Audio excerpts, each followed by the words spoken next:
Bismillahirrahmanirrahim. Assalamualaikum warahmatullahi wabarakatuh.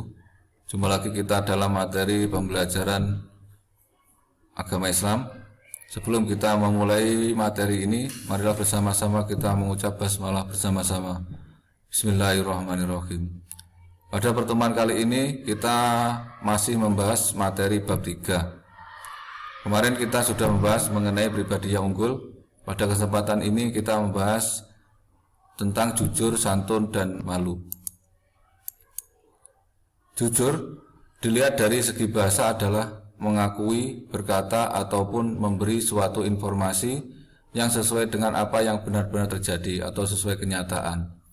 Dari segi bahasa, jujur dapat disebut juga sebagai antonim ataupun lawan kata bohong, yang artinya adalah berkata ataupun memberi informasi yang tidak sesuai dengan kebenaran.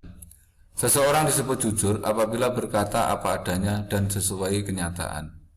Jika setiap orang memiliki sifat jujur semacam ini, maka kehidupan akan berjalan harmonis dan mendapat keberkahan dari Allah Subhanahu wa taala.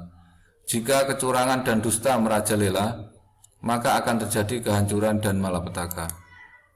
Allah Subhanahu wa taala memerintahkan orang-orang yang beriman untuk bertakwa dan berkata benar. Perhatikan Quran surah Al-Ahzab surah ke-33 ayat 70 berikut ini. Bismillahirrahmanirrahim. Ya ayyuhalladzina amanu taqullaha wa qulu qaulan sadida. Artinya, wahai orang-orang yang beriman, bertakwalah kamu kepada Allah dan ucapkanlah perkataan yang benar. Quran surah Al-Ahzab ayat 70.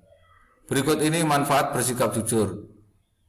Pertama, jujur akan melahirkan ketenangan. Orang jujur akan tenang dan percaya diri karena tidak ada ketakutan sedikit pun. Sebaliknya, seorang pembohong akan gelisah dan takut kebohongannya terbongkar. Yang kedua, manfaat sikap jujur. Orang jujur akan dicintai oleh manusia. Sudah menjadi tabiat dasar bahwa setiap manusia menyukai kejujuran. Tanpa memandang suku, agama, dan ras, orang yang jujur pasti disukai semua orang. Manfaat ketiga, jujur akan mendatangkan keberkahan dari Allah Subhanahu wa taala. Setiap rezeki yang didapatkan dengan jujur akan mendapatkan keberkahan dari Allah dan akan mendapat ketenangan hati. Santun. Perilaku santun adalah berkata lemah lembut serta bertingkah laku halus dan baik. Kesantunan seseorang akan terlihat dari ucapan dan tingkah lakunya. Ucapannya lemah lembut, tingkah lakunya halus, serta menjaga perasaan orang lain. Dari sini dapat disimpulkan bahwa santun mencakup dua hal, yakni santun dalam ucapan dan santun dalam perbuatan. Manfaat yang bisa diperoleh dari sifat santun diantaranya. Yang pertama, mudah diterima orang lain. Sikap santun akan menjadikan seseorang disenangi orang lain sehingga mudah diterima oleh orang lain. Manfaat kedua, menunjang kesuksesan. Banyak pengusaha sukses ditunjang oleh sikap santun yang ditunjukkannya.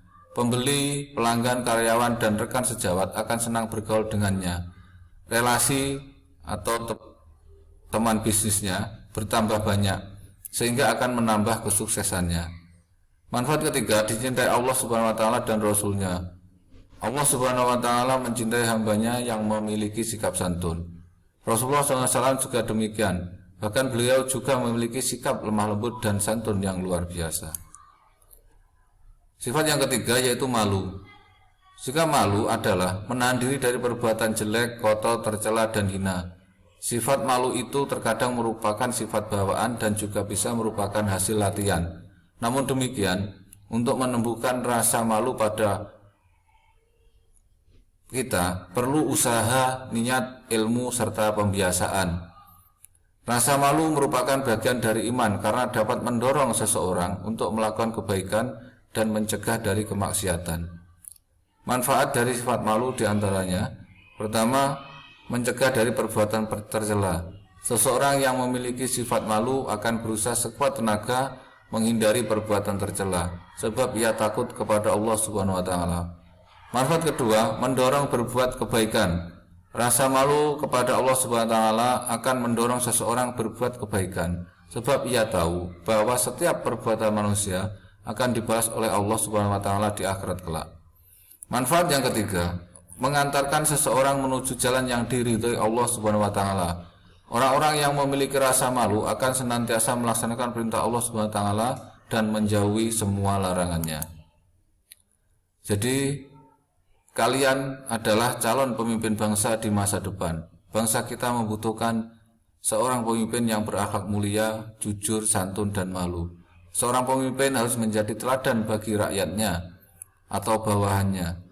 Oleh karena itu, kalian harus berlatih dan membiasakan perilaku jujur, santun, dan malu untuk membentuk pribadi yang unggul mulai sekarang. Demikian materi pembelajaran kita kali ini. Semoga bermanfaat. Saya akhiri. Wassalamualaikum warahmatullahi wabarakatuh.